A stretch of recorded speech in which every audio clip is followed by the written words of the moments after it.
Devlin, Untamed.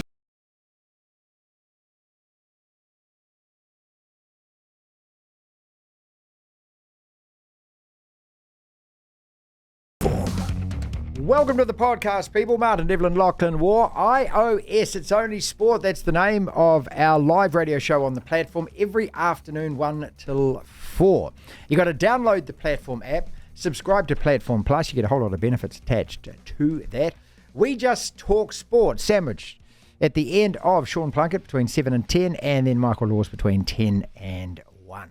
On this podcast, the new super stadium for Auckland. If you've seen the drawings, the designs that appeared all over the press over the weekend, well, it's a beautiful, futuristic-looking building, isn't it? A spectacular design, a statement for not only the waterfront in Auckland, but also for New Zealand as a country. They're calling it kind of like the equivalent here of what the Sydney Opera House is to Australia. What are the realistic prospects, though, of this getting off the ground and getting built? Jim Doyle joining us. He's the spokesperson for those behind the dream, and he's on this podcast. As well as Super Bowl yesterday, we're witnessing greatness, all right. Patrick Mahomes, third Super Bowl win in 5 years, back-to-back for the Kansas City Chiefs, and it's all down to this guy, 28-year-old man, who, when it comes to the clutch, produces every single time. To Kansas City we go to talk about that. Mark Watson, the ATM podcast, episode 70. Also on this particular edition of our podcast. Plus, of course, what is more chance of happening? The Tide 5, all of that. We begin the show same way as always. Tablets in hand, I say gather my flock. It is time for a sermon. Come on down, Patrick Mahomes. Let's go to the mountaintop. We live in an amazing, amazing world, and it's wasted on the crappiest generation of just spoiled idiots.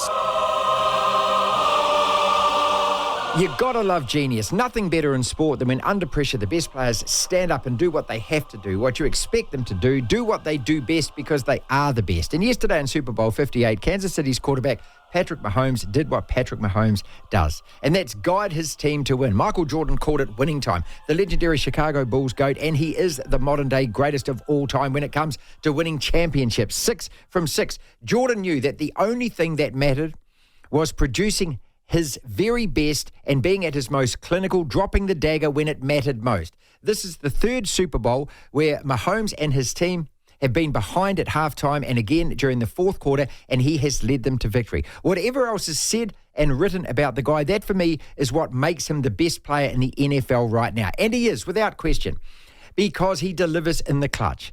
3 Super Bowls, 3 winning drives in the fourth quarter, coming from behind to win. That's all that ever needs to be said. That's Joe Montana, that's Tom Brady, that's Terry Bradshaw. Now, those 3 are the all-time greatest quarterbacks of the NFL.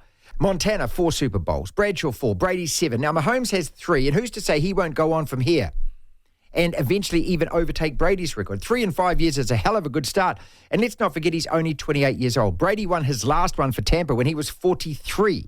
If Mahomes stays fit and healthy, he could easily play for another 10 years. And from what we saw yesterday, the Chiefs side from the coach down, they're not going anywhere.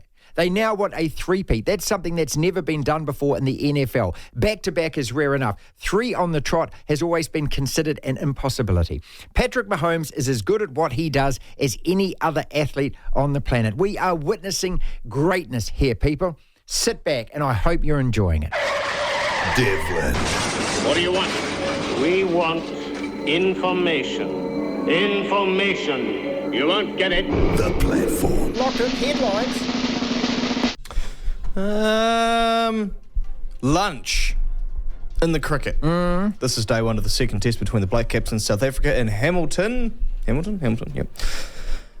So it's lunch. South Africa batting first. They are 64 for 3 through 27 overs. Anything of note so far on the scorecard? Well, first off, the live win probability. You love this.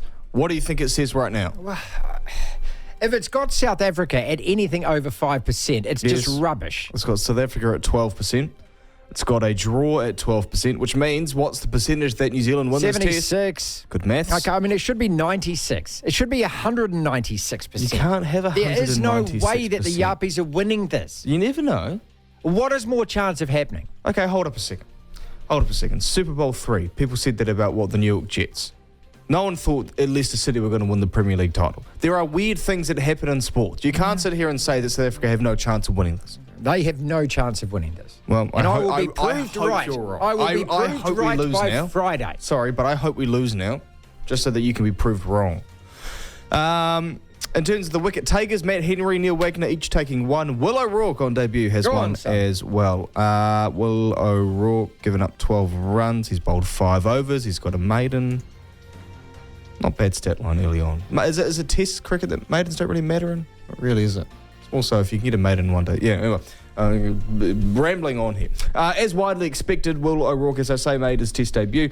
Veteran bowler Neil Wagner also returning to play for his first test in almost a year. Will Young has replaced injured Daryl Mitchell in the middle order. An era will come to an end at the conclusion of the Breakers' current Australian NBL season. Captain Tom Abercrombie hanging up the singlet and the shorts and the sneakers. At the end of this current season, the veteran Tall Black swingman will step away from the sport at the end of the Breakers' campaign. They're in a battle to make the playoffs. As it stands, they sort of have control over that destiny. They sort of don't at the same time, but should they win their last 2 games, they will be in the final series. But yeah, Tom Abercrombie, and he will join us a little later on in the show. There's an overhaul of the Super Rugby Pacific offside rule. It has been approved to encourage teams to run the ball instead of engaging in a tedious game of kick tennis. So is this what rugby actually wanting to do something for the betterment of the fans? Apparently so. Wow. Yeah, I know. Officials today revealing a law variation that they think will close a loophole and encourage counter-attacking rugby when the competition begins next Friday. Traditionally, defenders in front of the kicker are put onside when a kick receiver either passes the ball or runs 5 metres with the ball, but Super Rugby Pacific's innovation will throw out those 2 clauses. Instead, defenders will remain offside until they have been put onside by a teammate who has come from behind the kicker or the kicker themselves. Fair enough. Pretty quiet, not a huge amount else going on. There's vision that has emerged of Brisbane Broncos players Adam Reynolds and Pat Carrigan engaging in what looked to be a scuffle on a night out. It'll be called a play fight and it'll be covered up. Don't worry about it. Move on. The Broncos are investigating and the NRL Integrity Unit has been informed. I saw the footage. It's just them sort of pushing each other. What it is, look, rugby league players are dumb. These are men who run into each other for a living. So when it comes to having a few too many drinks, yeah, they probably scuffle around, but like men typically do, they'll throw a few hands and then they'll be fine after a while. They'll make up because that's what men do. The NRL just doesn't want it though, do they? Yeah, well, just relax. Stop it, mate. Just relax. You know somebody's filming you. Yeah, well, okay. And just finally, Kiwi Atipa Mabonga has scored one of the most famous trophies in sport, yet again. Mabonga will get her second personalised Super Bowl ring after the Kansas City Chiefs beat the 49ers from San Francisco in Vegas yesterday, defending the NFL title. Mabonga is from Southland via Taranaki. She went to the United States on an athletics scholarship. Sports management studies led her to a full-time job at the Chiefs after gaining a social media internship with them. Good work. I don't even know who she was until just now. That's what's making news, Martin. Devlin. Yeah, the next rule. The platform. Tom Abercrombie, basketball royalty in New Zealand, retired from the Tall Blacks last year and at the Breakers swingman, is calling it quits at the end of this upcoming campaign. Big game against the Bullets on Friday night, and a win there will pretty much confirm the Breakers back into the playoffs again. Over 400 games for his beloved team, 4 championships. Spoke to him today on the show. Tom, why now?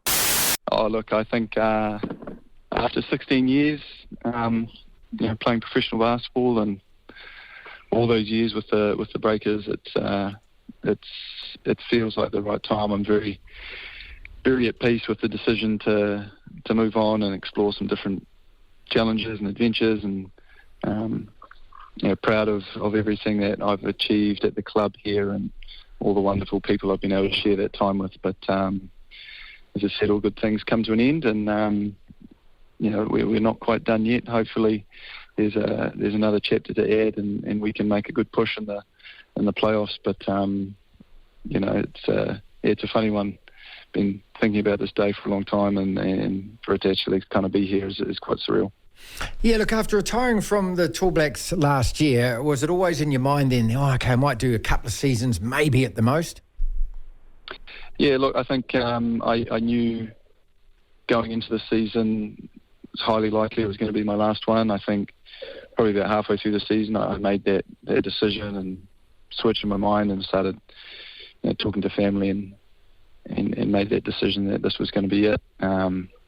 But even in doing so, you put it out of thought and out of mind as much as you can to focus on what's going on. And for today to arrive and to talk about it, it makes it all that bit more real. Does it feel like a relief now that, hey, look, you've gone public with it and you've said it out loud? Yeah, it does. It does. Something that's been on my mind for a long time, and it's nice to have it out there, I guess, now, and just focus on basketball and focus on trying to help the team for these last push to the playoffs. I don't even want to ask this question about what are your highlights and stuff like that, because we're in the middle of a bloody season and we've got a couple of games to win. But I mean, you've had so many of them, mate. I mean, you are the Breakers, Tom.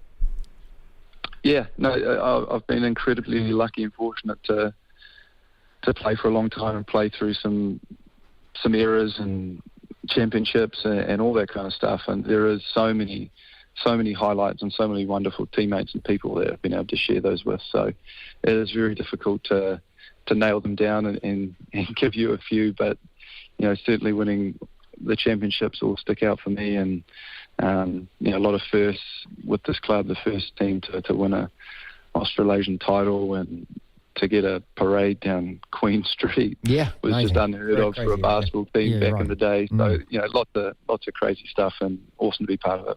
Well, the most appearances, most points as well. But what I really like is that, you grew up on Auckland's North Shore. You went to Westlake Boys, and so when, the spiritual home of the NSEC and everything else, the training base, I mean, you're a local lad made good, mate.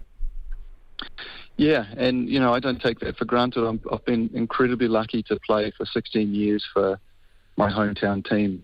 I spoke about it in the press conference, but, most professional athletes, travel far and wide to earn a living and do what they do. We've got guys in our team from America and Lithuania and Israel, all sorts of places. And, I've been able to grow up on the North Shore and play for my hometown team for 16 years. Like, what a great honour, and not something I take for granted. It's been an incredible privilege to be able to carry on the legacy of those wonderful players and heroes that have come before me, and add my own little chapter to its history. Tom Abercrombie announcing his retirement from the Breakers at the end of the season. We aren't at the end of the season, though. We've got 2 games to go and a big one on Friday night for a starter. Yeah, massive game for us, and that's our season right there, and it's wicked to be playing at this time of year with so much on a game. That these are the moments you live for and you play for, and we started to feel it last week at Spark. There was a different atmosphere in there, a different vibe in the gym, and this Friday is going to be electric. It's a must win for us, and it takes us a long way towards securing that playoff berth. So hopefully we can get a really full, loud, buoyant crowd to get us along the line. And finally, and I know you're really busy, look, what are you going to do? Are you going to still be around basketball, or are you going to completely separate for a while? Look, I don't have a definite plan on sort of what comes next at this stage. I plan to take a little bit of time and spend some time with my family and my kids and do some stuff that I haven't been able to do. I'm finishing off my Masters in Business Administration in the first semester this year, so I'll have that. I'd love to stay involved in basketball in some respects. It's been a massive part of my life, and I don't want to lose that. But in the same token, I'm sort of open to new adventures and challenges, and we'll see what happens. I'm not going to tunnel myself into anything straight away, but excited to see what sort of opportunities and things come up in the next phase of my life. Devlin. Oh my goodness me! The platform. A brand new super stadium for Auckland. Well, you've heard this idea before. We've all heard this idea before. And it's easy to roll your eyes and be a bit cynical about it, isn't it? Because, here we go, a whole lot of money spent on another design. Is it ever going to happen? Well, what about the sunken one at the waterfront? What about the one that was going to be built before the 2011 Rugby World Cup? And what about all the stadiums in Auckland that we've got anyway, including Eden Park? Jim Doyle is the spokesperson for this brand new, very innovative idea of a U-shaped statement stadium on Auckland's waterfront. He joins us. Well, it's caused much discussion and much oohing and ahhing and awe and wonder after, obviously, the drawings were released across the weekend. I got to say, it is one of the most spectacular-looking buildings I've ever seen planned for Auckland. So congratulations to all involved for even getting it to this stage. Yeah, thanks, Martin. We're pretty. It's something, I've been a big fan of trying to do something better than what we've got. I've been involved in sport, as you said, but obviously even prior to that, when I was involved in business, I've been here for over 30 years, and New Zealand's home for me. And I do remember distinctly 2008 when we missed an opportunity to do something special before the 2011 World Cup. And we thought, we can't just keep going around in circles and doing the same thing. Or actually, we can't keep going around in circles and doing nothing, which leads us to always doing the same thing as what we've got, because the present stadium structure doesn't work. But we knew we needed to do something quite unique and a bit different. And a stadium by itself, for me, doesn't really work, and that's why it has to be part of a precinct, which includes residential, commercial, hospitality, etc., which then can help fund, obviously, the stadium, and it brings the whole precinct into life. And then working with HKS, and they've got a global philosophy where, they don't want to just build a concrete box. They want to build a stadium that sort of fits with the culture of the area. And what they've put together here is astounding. We always had it with the concept that it would be aligned to Rangitoto, and it would always have that curtain so you can actually see Rangitoto. But the concept of design that they've done to really create it something that all Kiwis would be proud of is pretty special. Look, there's going to be a lot of cynicism around this as well, and there's going to be a lot of big eyebrow raising, of course, because anything to do with, saying the word stadium in New Zealand in any city, it always causes that. And we've seen that in Wellington, Christchurch, it doesn't matter where you go. You're talking about quite a few $1 billion here. So first and foremost, who's funding this? And ratepayers and taxpayers going to have to dig in for it? Well, for me, obviously, this will be a joint. It'll be a public and private sort of funding. And we definitely believe that it will be cheaper than anything else, right? And I don't mean cheaper than the Sunken Stadium and the Wynyard Quarter one. It'll be cheaper than anything else we got. Because if we do nothing, if we just sit here and do what we normally do, which is do nothing, at some point in time, someone's going to say, you know what, Mount Smart needs a big upgrade because it's no longer health and safety or compliant, etc. And that'll cost $400 or $500 million. And even if we don't spend that, then they'll say, no, sorry, we have to shut it down because we're not spending that amount of money. Then in another 8 or 10 years' time, whatever, Eden Park will require an upgrade, and that will be over $1 billion. So we're not sitting facing a situation where Auckland Council or the government can just stick with what we've got and it'll never cost another penny forever and a day. This will cost a lot less than that because of the public-private equity, and we've got a lot of people from overseas and local heavily involved and willing to be involved in the development. And because it's a precinct, as I say, that offsets a lot of the costs. And it gives us something that we can all be proud of for 50 and 100 years to come from, rather than just do nothing and one day spend a lot of money. In terms of the government and also legislation around getting the land, being able to do what you want with it, moving existing buildings, the resource consents, the mire that is just, the weight of all of that, as soon as you start thinking about building anything in Auckland, seems to be so overwhelming. Have you had any discussions at those kind of levels as to how you would get around all of that and fast-track this thing? Yeah, we have, Mark. We've had some discussion because you like to say everything takes forever. And that's theoretically, that's our biggest ask when it comes to Auckland Council and the government. We've been working, obviously, with Ngāti Whātua, who are the landowner, and, working through commercial options and things with them. But this would be regarded as a project of national significance, which would then help with a lot of that red tape. But that would be our biggest challenge going forward. Can you imagine if this went ahead and all the red tape, and obviously the thing needs to be done properly, so not all the red tape, but the process was streamlined where it could be done under fast option, still doing it properly. I mean, this could be done the stadium could be built by 2029 to host the Lions. So it could be something of real substance, but the majority of that red tape and the delay that comes along with it under normal circumstances would have to be sort of really, really fast-tracked. And that means that there's going to have to be legislative changes from, central government to be able to do that. 2029, so in a dream case scenario, starting work, turning sods and building it, if you could do it as fast as you possibly could, how many years would it take to build everything you want? To build everything, as in the precinct, the residential, the commercial, etc., this sort of be 15 years plus. But the stadium could take between 5 and 6. In terms of the practicality of building anything, and I'm asking questions because having lived in Auckland, having watched the bumbling and fumbling that went on trying to fix a water leak on College Hill that took almost 2 years. Sewage is pumped into the harbour every time it rains because of the overflow of the drains.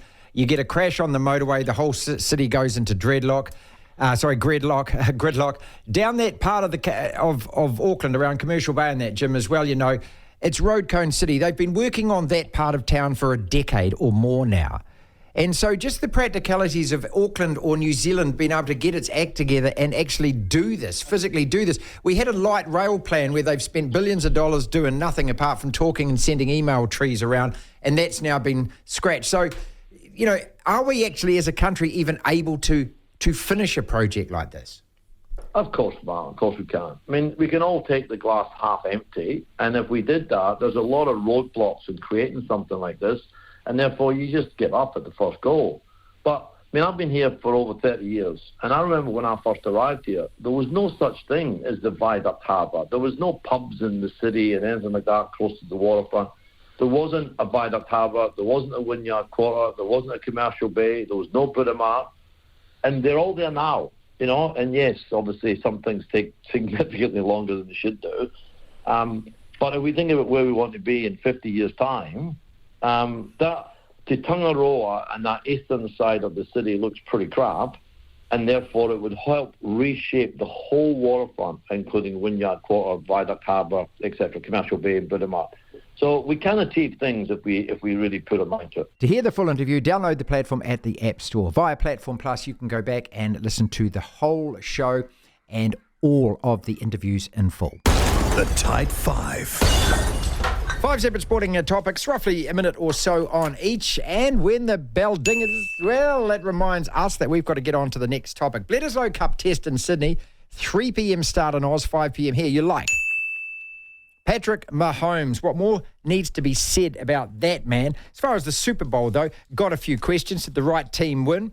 What could San Francisco have done differently? The San Francisco players not knowing or being aware of the overtime rules. Well, that's just inexcusable, isn't it?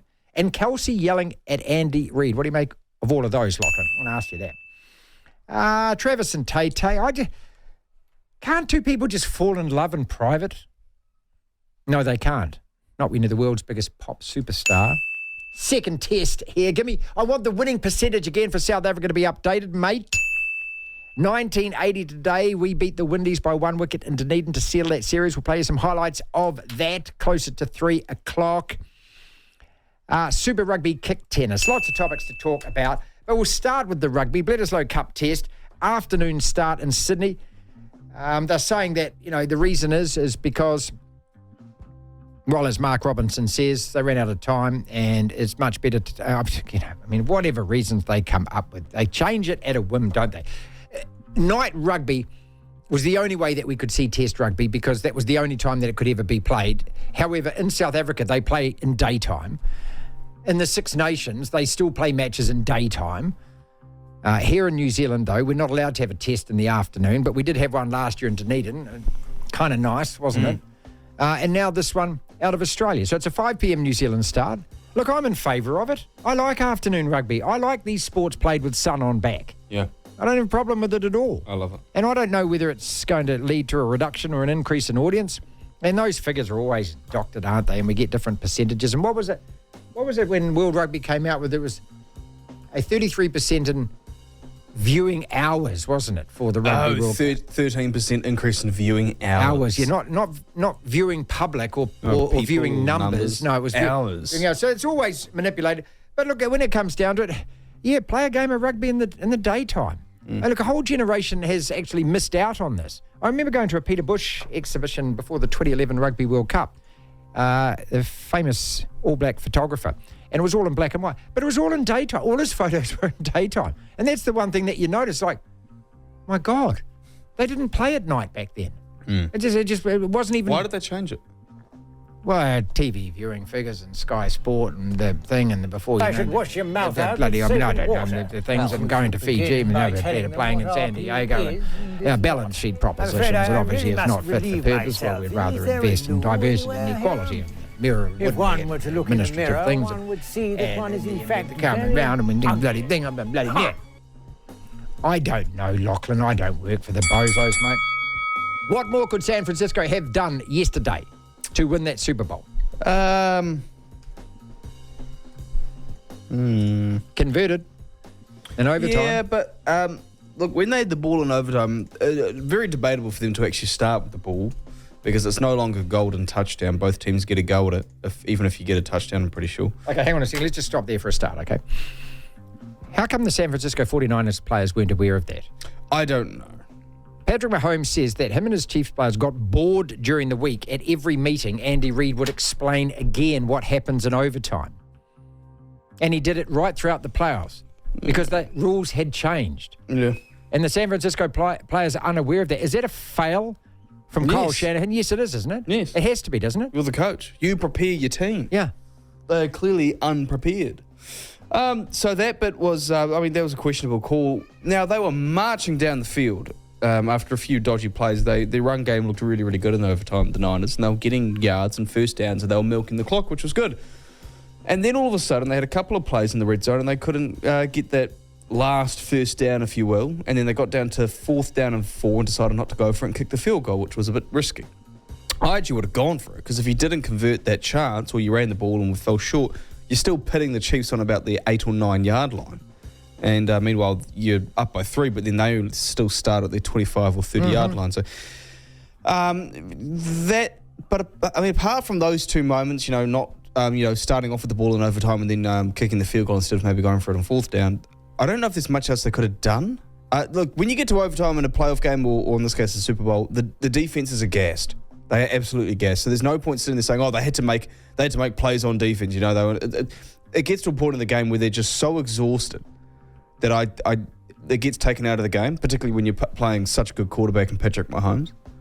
But I don't know if they could have done much else. I think the Chiefs... Did the right team win? Yeah, I think so. Well, they won. And what do you make of Kelsey yelling at Andy Reid? That whole episode. I wasn't a fan. The yelling I wouldn't have minded, but the fact that he shoved him, I don't like that. I don't like the shove, but at the same time, I kind of think it's just heat of the moment stuff, and in the end, they you won. Don't shove. He's a coach, mate. Know, He's a 70-year-old man. Yeah, but you don't shove it. I mean, it's like you and me pushing over our grandfathers. It's a poor look, but at the same time, it'll be swept under the carpet. No one will talk about it because they won the game. If they hadn't won the game, that would be being brought up and brought up and brought up. Second test, give me a winning percentage here. Well, according to Google, it's gone up in favour of South Africa. Oh, just please, mate. Last hour it was 12%. It must be now at least 6 or 7. It's got to have dropped. It's 14. It can't be. It's 14%. Is there anyone out there in Mr. Land who is giving them a 14% chance? Who in their right mind honestly believes South Africa have any chance of winning Google. this? They think they have a 14% chance. No, there's some algorithm they're using, mate. I want to know a human being who thinks this. New Zealand has a 71% chance of winning this game. I'll see if Crick Info's got one. I mean, we're not losing this. 0800 right now, 332228. Come on. I'll give you a T-shirt, give you a platform T-shirt. You can join the resistance, and you can wear that T-shirt with pride if you honestly can convince me that South Africa can win this test match.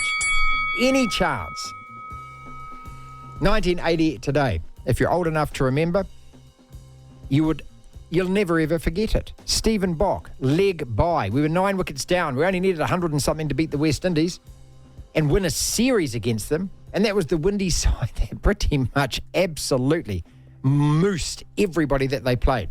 History today, 1980. Also today in 1995, the West Indies actually beat us by an innings and 332 runs in a test match. Okay. So, yeah, okay. So, I mean, they 15%, it's gone up. good God. 85 for 3, they are the Black Caps at the moment. South Africa, or 85 for 3. Super Rugby kick tennis. Now, this is a brand new law change or law interpretation because I don't think that they do change laws in rugby. They just add another law. There was something happened during one of the Six Nations matches over the weekend where there were 12 consecutive kicks back and forth while all the forwards huddled around the centre circle, so to speak, and just waited for it to stop. Kick tennis, it's called. It's frustrating as hell, isn't it? So what they're now going to do is they're going to do, because before, if you kick it and I catch it, as soon as I run 5 metres, everybody's onside. Or you pass it. Or you pass it. As soon as you pass it, everyone's onside. So they're going to make it now that that's not the case, that you can only be onside when those who are behind the catcher or the catcher run up, okay? So those people then can only get onside, which is what you'd normally expect. I mean, that's how I think the rule used to be. Again, anything that makes the game more free-flowing and puts the ball back in the hands of the players, I'm in favour of. Because that is just tedium personified, isn't it? Watching rugby players play kick. Well, we used to call it forcing back. Well, could they just, force back, well, it was the game we played in school. Couldn't you just keep kicking it, but then you render pretty much the rest of the team offside, so then it could be a tactical play to then be able to run through the defenders, but they can't tackle you because... Well, you're giving away a lot of territory in that case. So if I kick it and you catch it, say, in your roundabout, your 22, well, you try and catch it inside your 22 so you can kick it out. If you have to, right? Yeah. Okay, so we could just stand here then and basically wait. But by that time, you're going to bring the ball right up to where I kicked it from. So that's not a good idea. Yeah, but if we keep... If you're in cahoots with the opposing kicker... Oh, here we go.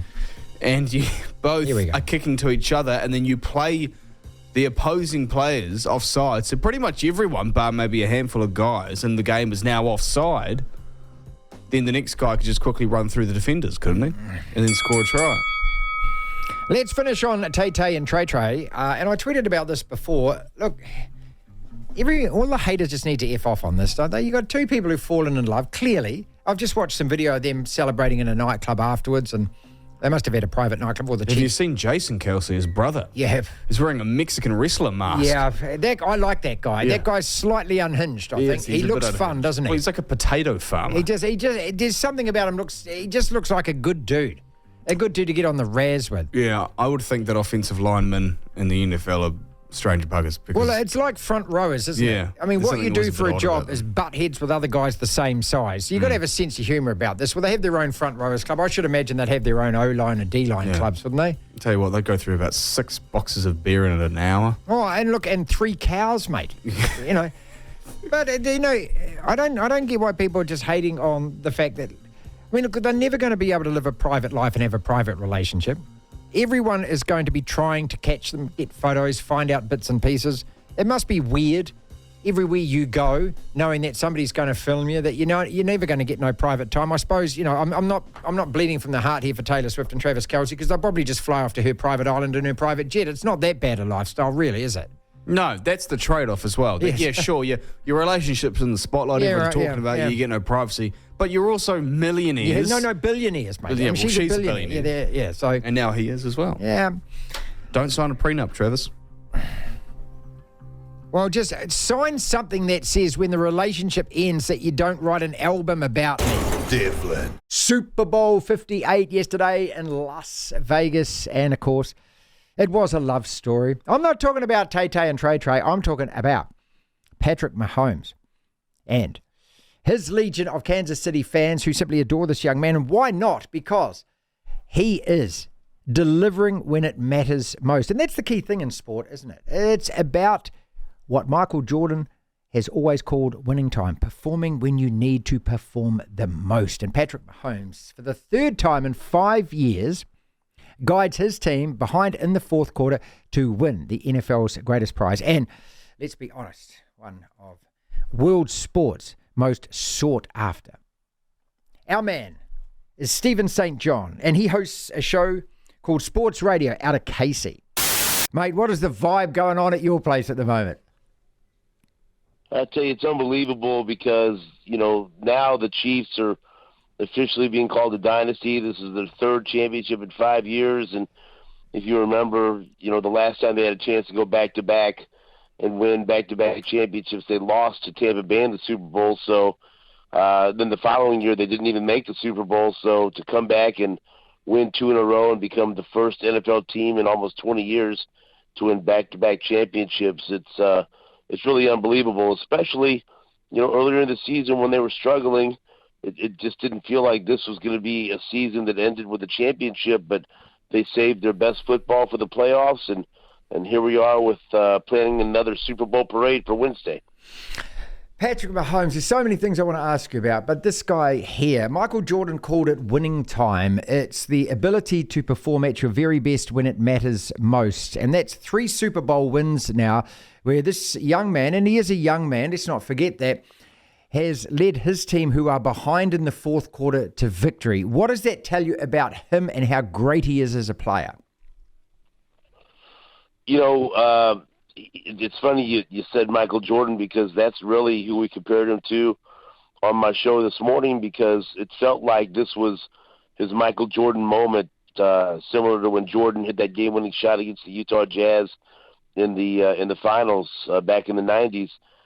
When Mahomes went out there in overtime, down 3, knowing that a touchdown would win the game, he was perfect. He went 8 of 8 on that drive in overtime, and also had 2 carries for 27 yards. And he played perfect football in the overtime. And he was flawless in the fourth quarter and in the overtime. And really, the only quarterbacks that I've seen in my life to compare him to that were that good in the fourth quarter and that good with the game on the line in the biggest moments are Tom Brady and Joe Montana. And those are really the only 2 quarterbacks he can be compared to right now as far as postseason success. It's really unbelievable. I've covered football at my radio station for 25 years, and I never thought I would see a quarterback this good at this age, and I certainly didn't think I'd see a quarterback this good at this age, 28 years old, playing for the Kansas City Chiefs. He's accomplished more than quarterbacks like Peyton Manning and John Elway and Brett Favre and Aaron Rodgers, quarterbacks that played 15 years, 18 years, and he's done all this in 6 seasons. That's what makes it remarkable, and there's every reason to believe he's going to have many other chances at winning a championship. But you're right. When the game's on the line, when it's the fourth quarter, when the game is at its most crucial point, that's when he plays his best football. And even when I talk to players on the team, they are almost in disbelief because he's so calm, he's so relaxed, and that's probably one of the reasons why he's able to be so effective with the game on the line, because he doesn't let those moments get to him, and he's able to control the situation and lift everyone else around him, and we saw that last night in the Super Bowl. We need to play to talk. your favourite game, Lachlan, which is what? What is more chance of happening? Except it's normally said with a great deal of enthusiasm. What? That That's was enthusiastic? Yes. What are you doing for Valentine's Day, Lachlan? That was a bit harsh. You didn't need to do that. Well, say that with enthusiasm. What are my plans tomorrow night? Well, Wednesdays is usually quiz night, but some of our quiz members have girlfriends and boyfriends. So, quiz is cancelled. Quiz is cancelled. And then I had another sort of loose plan, which is now next Wednesday. Well, we're talking about your plans for Valentine's Day I don't know, night. cook some dinner, watch a movie. Okay, well, that's do some work. romantic as hell by yourself, isn't it? Well, of course I'll be by myself. What is more chance of happening then? South Africa, give me a winning percentage from the algorithm that is Google on winning this second cricket test at Hamilton. We started the day with them on 12. They ballooned to 15. I've given them less than... I'm not even going to give them a 0.5%. I'll say they've got no percent chance. What does the algorithm tell us? Have a guess. I'm saying it is... Give a proper guess. Well, knowing the way that the bozos do this, I'd say it's probably squeezed up to 18%. No. It's 14%. 14%. What is more chance of happening? Next! South Africa win the second test, or the new super stadium is outlined there by Jim Doyle, gets built in Auckland. seriously, realistically, possibility of it happening? South Africa winning the test. I'll tell her right now. I'll back the 14% on that. Yeah. Look, and this is what is depressing about this, is that when you look at the sketch, you look at the drawings, you look at the vision, and you think, we like to think of ourselves as a first world country. We like to think of ourselves as one of the greatest places in the world to live. Every time there's any kind of survey in the world about best cities in the world, the media here is all over it. We do this awful thing. It doesn't matter who the visitor. What do you think of New Zealand? You like it? And we're trying desperately to be something, to be noticed. This, to me, could be our Sydney Opera House. But if it's not that, why don't we think of building something else that could be as well? Yeah. Do we need another stadium? I think we need a fabulous stadium. I'm not saying that Eden Park doesn't have its place, but Eden Park can't coexist with this thing. No. So build this, get rid of Eden Park. Get rid of Mount Smart. Well, that's the first to go, as far as I'm concerned. I mean, and I know Warriors fans, you're going to hate that, but listen. Leave the athletics track for the school trips there. Yeah, all of that. Get rid of the stadium. Have the Warriors play on the waterfront. Imagine that. And we're not even talking about our own. We're not talking about our own lives. We're talking about our kids' lives here. And not think in 40 or 50 years' time that it would be great for them to have this. This is what I think the Viaduct, Wynyard Quarter, Britomart has all done for Auckland. Think of the buzz downtown on a Saturday afternoon if the All Blacks are playing at 7:30 p.m. And let's say you've got maybe... That'd be a happy place to be. You've got bars and restaurants just... People buzzing, shopping. People will make day trips to go and do some shopping or go for lunch or dinner and then go to the game. They make occasions of it. You could have a Breakers game on at 3 in the afternoon and then an All Blacks game on at 7 or the Warriors playing at 7. And I tell you what else it would do. Because of there'll be more people in town, more businesses, more money going around in a sense. There'd be more of a need to have cops on beat. Yep. And because of that, be safer. The crime would go down. Yeah, absolutely. All of this would be beneficial to Auckland, but the chances of it happening, as opposed to South Africa winning the second test. Nil. South Africa winning the second test. What is more chance of happening? The unlikelihood that might South Africa win that second test. Well, it's not unlikely. It's 14%. Well, that's unlikely. Or the Chiefs, Kansas City, do a three-peat, go back to back to back and win the Super Bowl again next year. Well, who else can legitimately win the Super Bowl? As far as the AFC goes, the same old suspects. The Buffalo Bills. No, they're not winning it. The Baltimore Ravens. Some cap issues. The Ravens, I'm sorry, because I love They are the Lamar, nearly men, aren't they? And the Ravens are my second team. They are Tottenham Hotspur, man. They've won it. Well, Tottenham Hotspur haven't won the Premier League, but the Ravens, that's who they are. They just promise a lot. Or the Arsenal of this year's Premier League. So there you go. Yeah, they've won things, but not for a while. Not for a while. You know. In the NFC, the Niners, I'd still say my Eagles, because we went to the Super Bowl last year, and we won one 5 or 6 years ago. And you actually had a better team this year. A better roster this year. Oh, not really, actually. I'm going to say... We had a younger roster. The Cowboys... I mean, please. Come on. I mean, Cowboys... I would actually say my Commanders, and I don't mean to... Stop it. No, they've got as much chance of the Cowboys winning the Super Bowl, and we got none. We got none. Yeah. Anyway, more chance that Kansas City three-peat, I think. Well, much more chance, because South Africa are not winning this bloody test, aren't they? They've got no hope. Okay. All right. What is more chance of happening? South Africa win the second test. Day one it is today in Hammy. 93 for 4 off 44 overs, a 2.11 run rate. Pedestrian cricket it is at the moment. Or the Breakers beat the Bullets this Friday night and make the playoffs. I mean, I think that's likely, Lachlan. I'm not even panicked about this game. The Breakers are in 6th spot, 12 and 14 at the moment, 2 games to go. There's 7 games left in the regular season. The Breakers have got 2 of them, and they've got the very last game as well, away to the 36ers. But it'll all be tied up by then. The danger for the Breakers is potentially the Kings, the defending champs, behind them. They've played 1 game more. They're playing South East Melbourne their last game. They'll dick him. So they'll go to 13 and 15. The Breakers are on. But as long as even if the Breakers lose against the Bullets, if they can beat the 36ers, they'd go through. Yeah. So they've got 2 bites at the cherry. So despite some of the reporting in the media, which makes it seem like that the Breakers' hopes are hanging by a thread, they do control their own destiny. Yeah, they do. They just got to beat the Bullets this weekend. Defend home court and then beat a team you're significantly better than. That's the Bullets' last game as well. And the Bullets, well, their problem, the only tiny caveat on this is if the Bullets lose, then the Kings could overtake them, because they've got a much better points differential. So the Bullets would go to 13 and 15. If the Kings win, they got a better points differential. That would knock the Bullets out.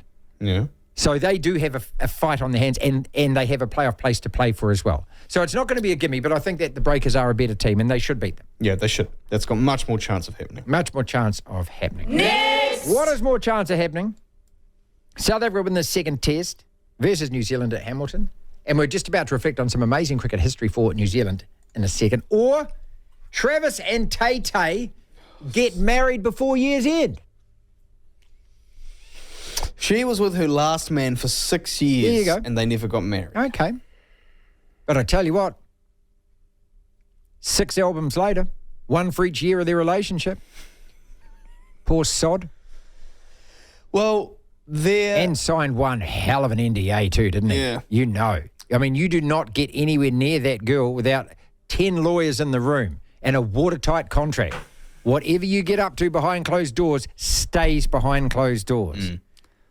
Now, her and Trey are on top of the world. Mm-hmm. She won a Grammy. She's on a world tour. She just won a bloody Super Bowl, mate. She's on a world tour. You know that they're going to make her a ring. You know they'll make her a ring. It. You know they will. Paused the world tour for her to go and celebrate her boyfriend winning the Super Bowl, and then she's all over the cameras.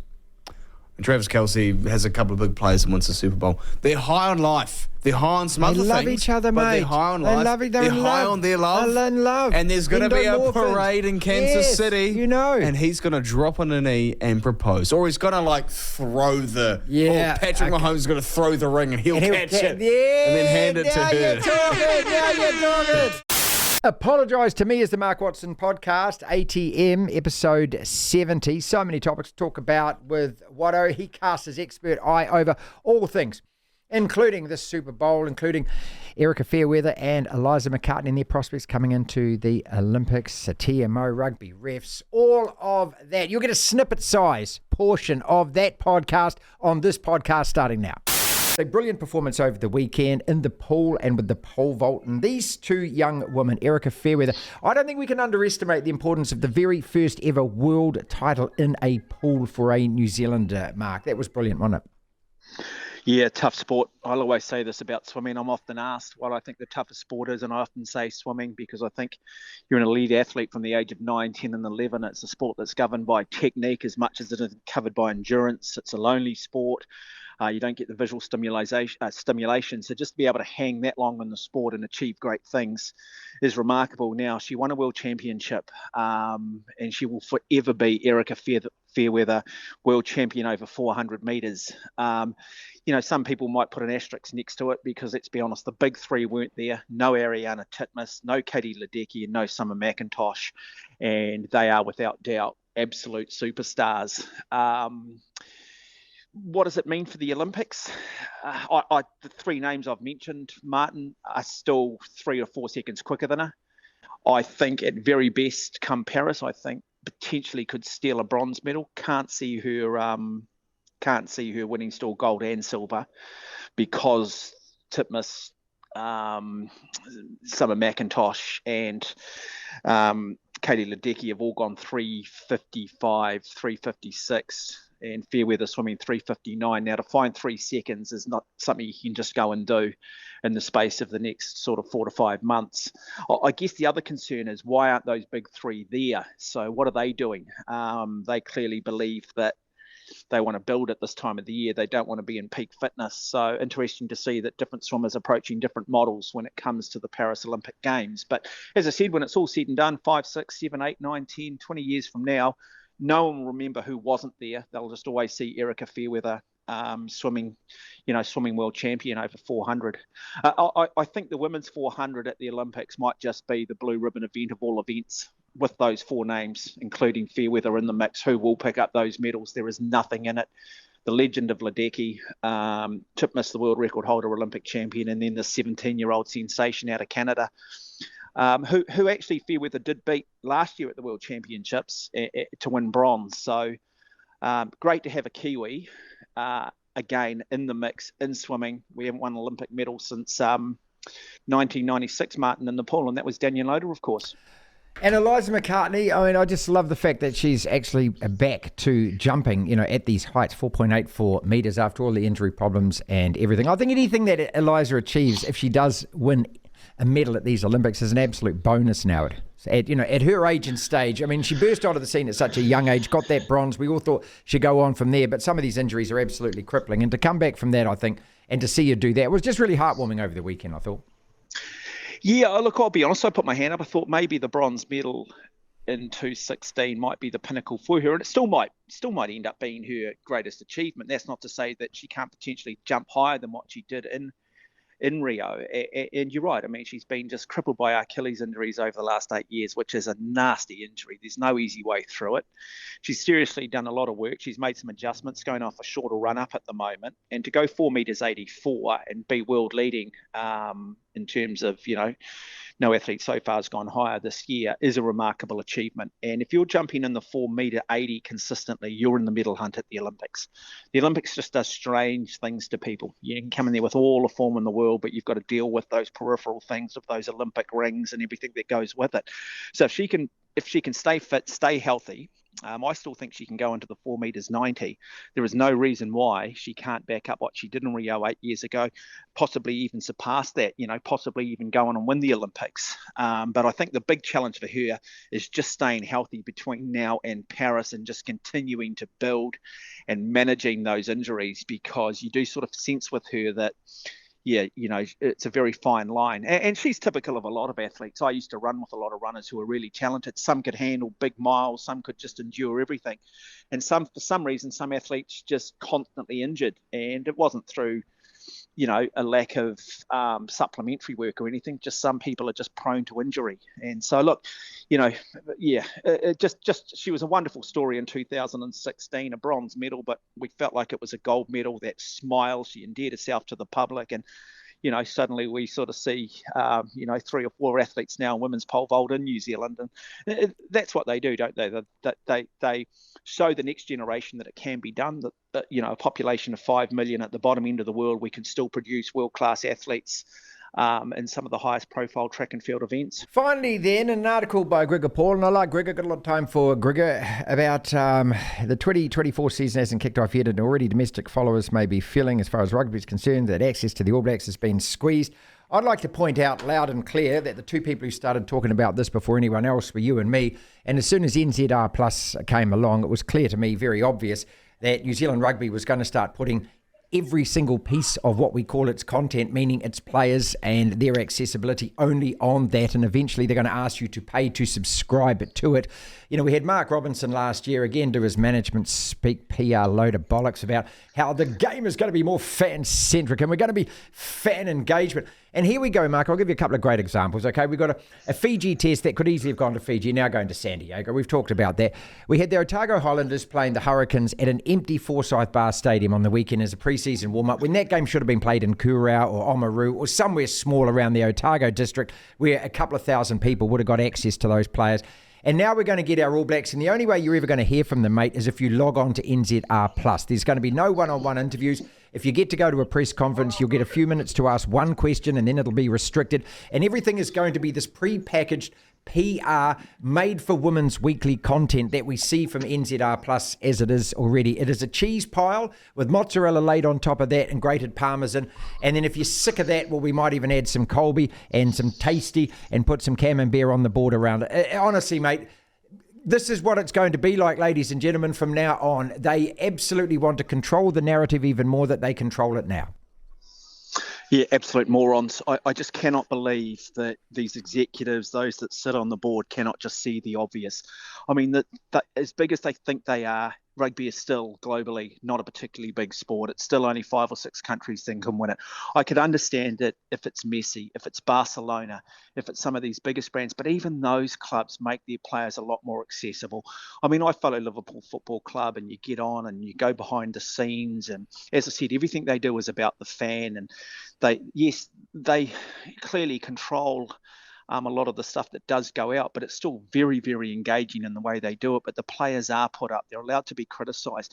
And you would think at the moment, with such poor crowds and such, as saying, shifting the focus as New Zealanders from being rugby fans to All Black fans, that you would at least make the team available. After all, this is our team. These morons are just simply custodians of our team.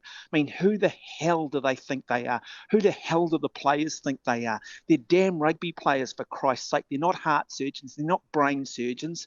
They've lost a lot of games over the last 4 or 5 years, and you have the damn arrogance to somehow believe that they are too good to have everyday access to the New Zealand public. To hear the full interview, download the platform at the App Store. Via Platform Plus, you can go back and listen to the whole show and all of the interviews in full. That's our podcast for today. Thank you so much for listening. If you want to listen to the entire show, 1 till 4, Monday to Friday, download the Platform app, and via Platform Plus, you can go back and listen to whatever shows over however many weeks at your leisure, at your listening pleasure. Platform Plus. First thing to do, though, is download the Platform app. Devlin. Unbelievable. Incredible. The Platform.